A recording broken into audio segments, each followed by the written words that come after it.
Bueno, el sector de construcción debe tener en cuenta que necesitamos más de 2 toneladas de materia prima por cada metro cuadrado de vivienda que construimos.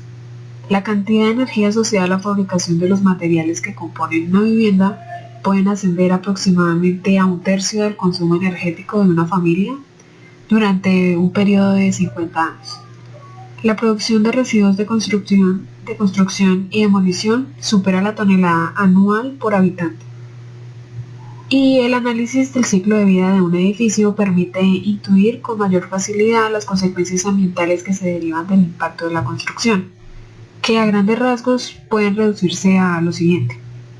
Los edificios resultantes del proceso constructivo, así como las infraestructuras, necesitan para favorecer la accesibilidad, ocupan y transforman el medio en el que se disponen.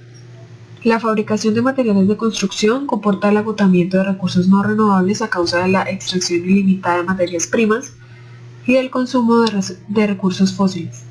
Nuestro entorno natural se ve afectado por la emisión de contaminantes, como bien sabemos, así como por la deposición de residuos de todo tipo.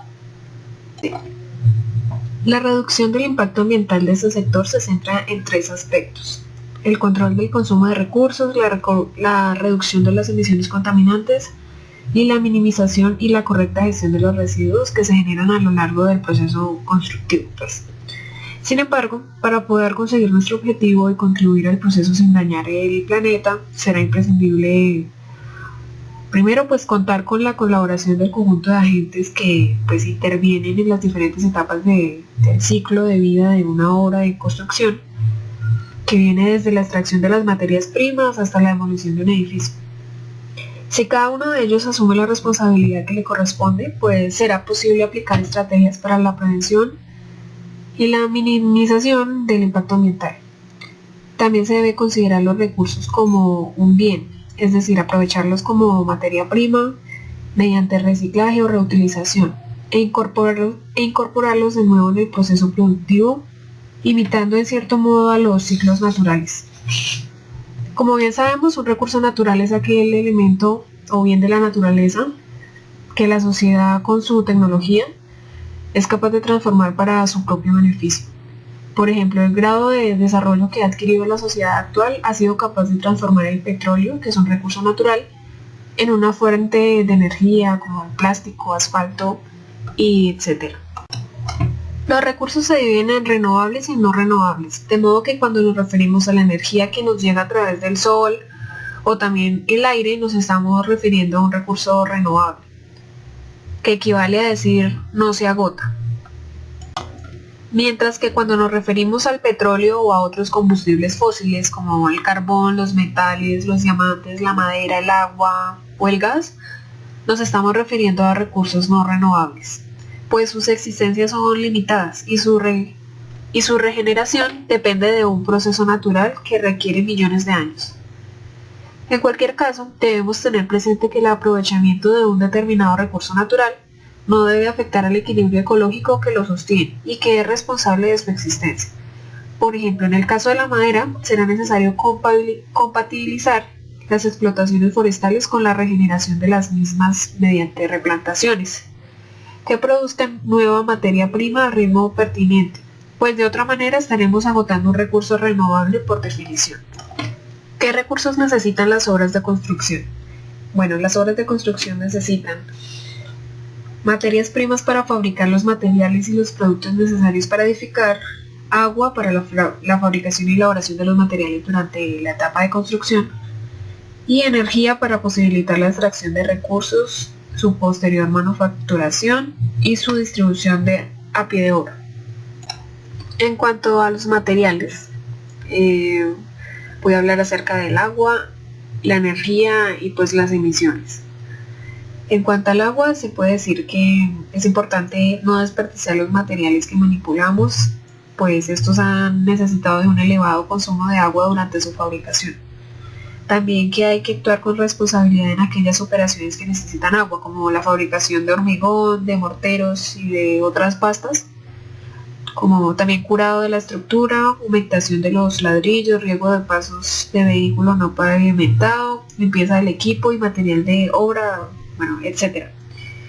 El uso racional del agua es una es una práctica elemental y sencilla de aplicar. No se trata de escatimar su consumo, sino más bien de consumir estrictamente la cantidad necesaria. En cuanto a la energía, la producción de energía está directamente ligada al desarrollo económico de cualquier país, y es precisamente la necesidad de este recurso lo que plantea el debate más punzante de la sociedad actual.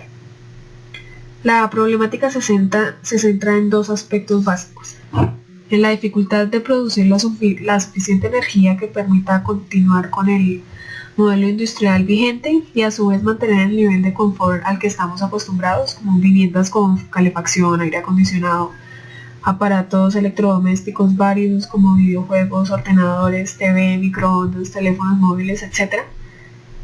Y en la complicación ambiental asociada a la producción energética.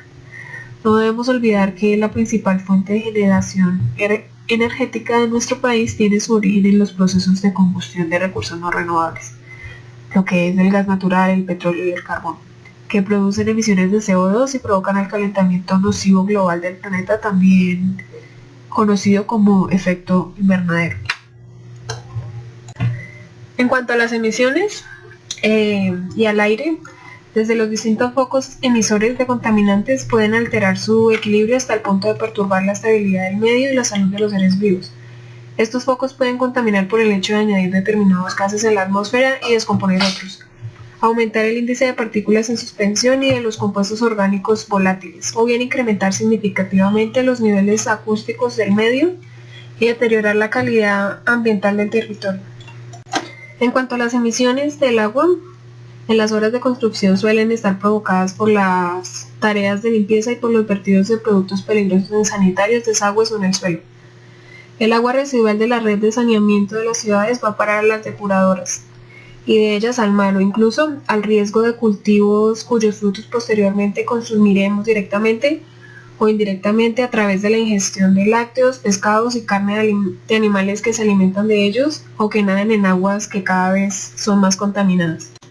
Para esto podemos realizar un control exhaustivo para limitar al máximo este tipo de vertidos. También se puede utilizar medios de depuración o decantación de partículas sólidas para mejorar la calidad del agua residual. O subcontratar a aquellas empresas cuya actividad tiene un mayor riesgo de contaminar, que ofrecen garantías a la hora de gestionar los residuos de los productos que manipulen. Y finalmente, en cuanto al suelo, se puede decir que es un recurso no renovable a corto y medio plazo que se caracteriza por una gran vulnerabilidad.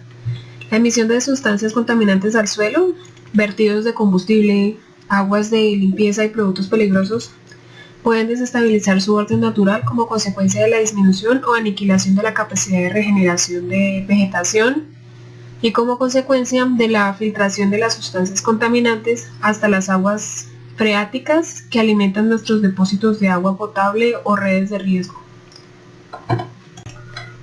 ¿Cómo podemos contribuir desde nuestro puesto de trabajo? Se puede contribuir comprando productos menos perjudiciales para el medio ambiente y para la salud del usuario, como es el caso de pinturas y disolventes de origen natural o avalados por algún tipo de etiquetado ecológico que garantice un menor impacto. También comprar o alquilar vehículos y maquinaria con un mejor rendimiento y realizar mantenimientos periódicos que aumenten su vida útil. Trabajar en zonas ventiladas durante las tareas de corte, lijado, pintado o cualquier otra, y utilizar sistemas de aspiración y de protección cuando sea necesario. Regar las zonas que levanten polvo durante los trabajos de movimiento de tierras o demolición, especialmente si la obra está emplazada en un entorno urbano. Ceñirnos a los horarios de trabajo y utilizar maquinaria que respete los límites sonoros establecidos por la ley, sobre todo si las operaciones se realizan en un entorno urbano. La industria de la construcción y demolición es el sector que más volumen de residuos genera, siendo responsable de la producción de más de 1 tonelada de residuos por habitante en un año. Los residuos de las obras de construcción pueden tener diferentes orígenes. La propia puesta en obra, el transporte interno desde la zona de acopio hasta el lugar específico para su aplicación, unas condiciones de almacenaje inadecuadas, embalajes que se convierten automáticamente en residuos, la manipulación, los recortes para ajustarse a la geometría, etc. El impacto asociado a los residuos de construcción está relacionado con los vertidos incontrolados, los vertederos autorizados, sobre todo si en ellos no se lleva a cabo una gestión correcta, el transporte de los residuos al vertedero y a los centros de valorización, la obtención de nuevas materias primas que necesitaremos por no haber reutilizado los residuos que van a parar al vertedero. Se presenta un diagrama donde se trabajan los escombros de una obra demolida y se crean así banales, maderas, metales, plásticos y también áridos reciclados. ¿Cómo podemos contribuir desde nuestro puesto de trabajo? Para obtener mejoras eficaces en la gestión de residuos es necesario definir una jerarquía de prioridades en orden de importancia. Estas son como minimizar el uso de materias y recursos necesarios, reducir residuos, reutilizar materiales, reciclar residuos y enviar la cantidad mínima de residuos al vertedero o dificultar o imposibilitar su reciclabilidad o su reutilización posterior. Los sistemas de producción industrializada y los avances en tecnologías y en los sistemas de transporte han conseguido abaratar los materiales de construcción hasta tal punto que en muchas ocasiones los excedentes de las obras no se aprovechan, sino que se convierten directamente en residuos destinados a vertedero. También fomentar la producción de materiales de nueva generación con mayores prestaciones, pero que necesitan un elevado consumo de recursos y de energía, y tienen el inconveniente de emitir una mayor cantidad de contaminantes a la atmósfera, al agua y al suelo. Si tenemos en cuenta que la capacidad del planeta para asimilar los contaminantes que generan nuestra sociedad es limitada y que los recursos de que disponemos también lo son, es imprescindible detenernos a reflexionar sobre la necesidad de hacer una buena elección y un correcto uso de los materiales, para evitar en la medida de lo posible que se transformen en residuo por falta de planificación o simplemente porque cada vez es más común practicar el insostenible hábito de usar y tirar. La solución es sencilla: primero consumir lo que realmente necesitamos, sopesando las prestaciones y el impacto ambiental a la hora pues de destacarnos por uno u otro lado, y después fomentar la reutilización y el reciclaje. Y bueno, muchas gracias por su atención.